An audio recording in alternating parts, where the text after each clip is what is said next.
बांझ, एक रुला देने वाली कहानी। 14 साल की उम्र में जब खेलने कूदने की उम्र होती है तब रिश्ता हो गया। उस समय में सभी की लड़कियां 12-13 वर्ष में ही ब्याह दी जाती थी। शादी का तो मतलब भी नहीं पता होता था। बस यह सोचकर खुश होते थे कि नए नए कपड़े मिलेंगे। माँ थी नहीं तो पिताजी ने बस जो थोड़ा सा घर का काम काज सिखाया वही आता था।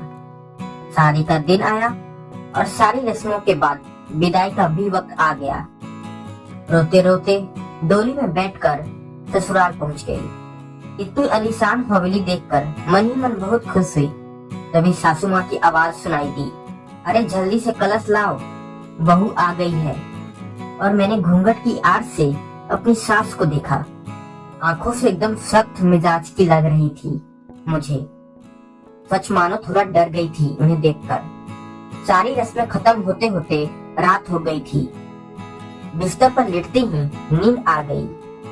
सुबह सुबह नौकरानी ने आकर जगाया था कि चलो रसोई बनाने की रस्म है। तैयार होकर रसोई में गई और खीर बनाई। सबने तारीफ भी की पर सासू माँ ने कमी निकाल दी। साथ ही साथ हिदायत भी दे डाली, अब बचपन छोड़कर कुछ काम का सीख लो।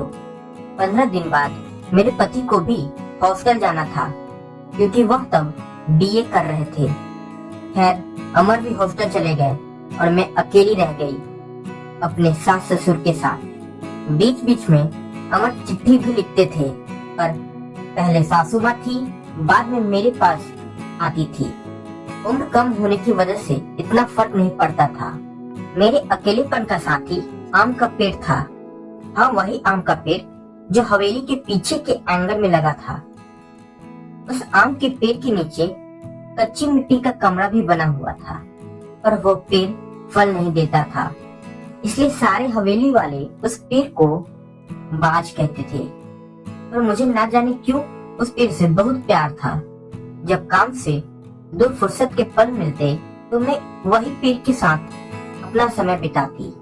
उसको देखते ही अपनी सारी थकान भूल जाती। 2 साल बीत गए और मैं 16 वर्ष की हो गई। अमर की भी पढ़ाई पूरी हो गई थी। आज अमर वापस आ रहे थे। सासू माँ सुबह से ही तैयारी में लग गई थी। खुद ही रसोई में जा जाकर जायजा ले रही थी। मैं भी बहुत खुश थी, अब मुझे अकेले नहीं रहना पड़ेगा। 16 श्रृंगार के साथ पूर्ण स्त्री की तरह महसूस कर रही थी। आज मांग का फंदूर कुछ अलग ही लालिमा लिए हुआ था। शायद वह लालिमा मेरे चेहरे पर भी दिख रही थी। तभी तो मेरी सास ने मुझसे कहा कि जा अपनी नजर उतरवा ले, अमर आ गए हैं। हवेली की हलचल से ही पता चल गया था मुझे। खाने पीने से निवृत्त होकर सब आराम करने चले गए।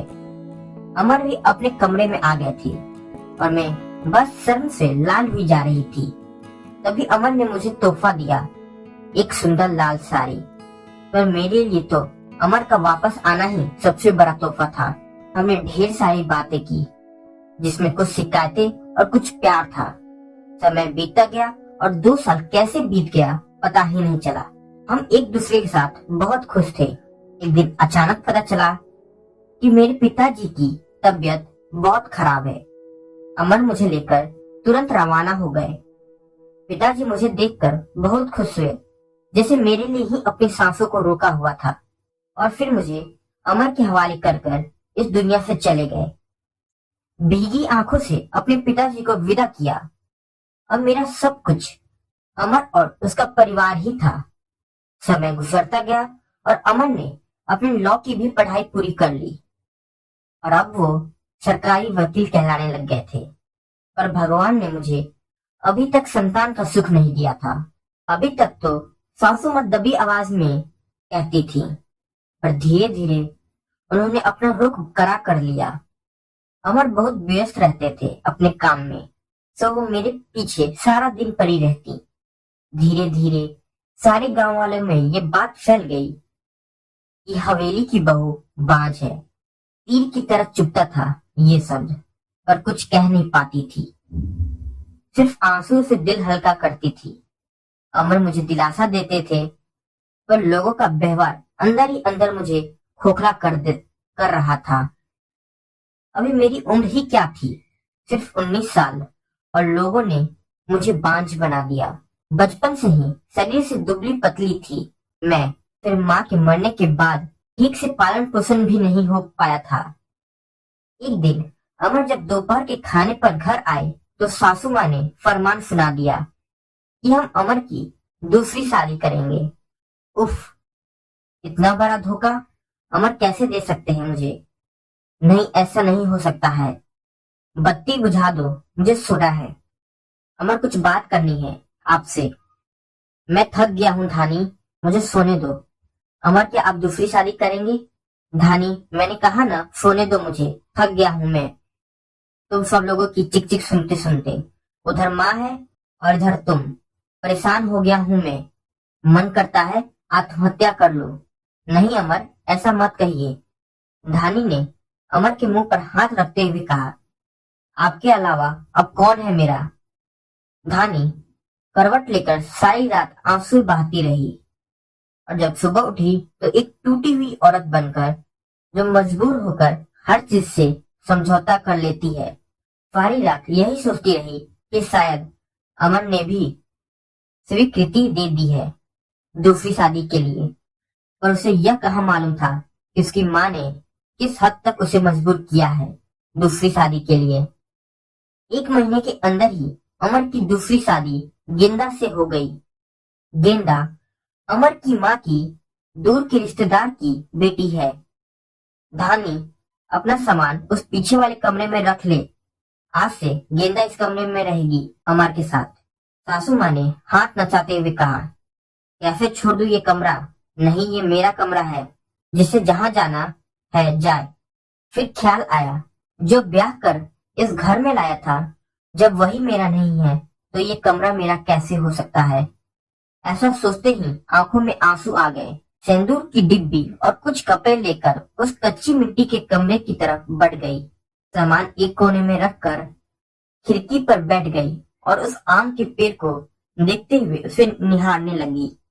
किस्मत कहूं या कुछ और, कि आज मेरी भी हालत इस पेड़ की तरह हो गई है, अकेला, बेसहारा। जैसे ये अभी तक अपने अस्तित्व को बचाने में सफल रहा है, क्या मैं इसी तरह अडिंग और मजबूत रह सकूंगी, या फिर किसी कमजोर लता की तरह मुरझा जाऊंगी और अपना अस्तित्व को खो दूंगी? नहीं, ऐसा नहीं होगा। मैं मजबूत रहूंगी। जब ये बेजुबान फिर सबसे लड़ सकता है तो मैं क्यों नहीं?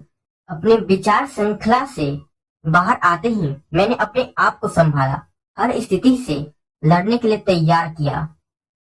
दिन गुजरते गए और मैंने घर के कामों में अपने आप को व्यस्त कर लिया।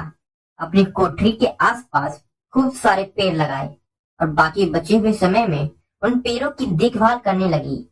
साथ ही साथ आम के पेड़ की खास देखभाल करती थी। गेंदा एक सुलझी हुई लड़की है।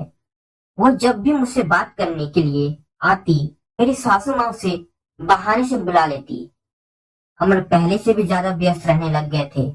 मुझसे बात तो करते थे, पर एक पछतावा हमेशा उनकी आंखों में दिखता था। शायद मेरी हालत देखकर बुरा लगता था उन्हें, पर माँ के खिलाफ जाने की हिम्मत नहीं जुटा पाते थे।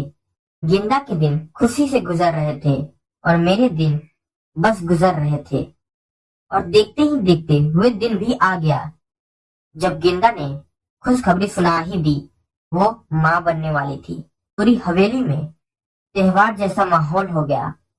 सारे नौकर में तोहफे बांटे जाने लगे। मैं भी बहुत खुश थी कि चलो, अच्छा है, अब घर में एक नया मेहमान आएगा, शायद मेरी जिंदगी का सूनापन भी कम हो जाए। गेंदा बहुत कमजोर थी और उम्र भी 16 साल थी। उसे बहुत तकलीफ होती थी। सासू माँ का आदेश था कि उसकी सेवा अच्छी से की जाए ताकि उसकी कमजोरी दूर हो सके। सारी देखभाल के बाद भी गेंदा का वजन कुछ खास नहीं बढ़ रहा था।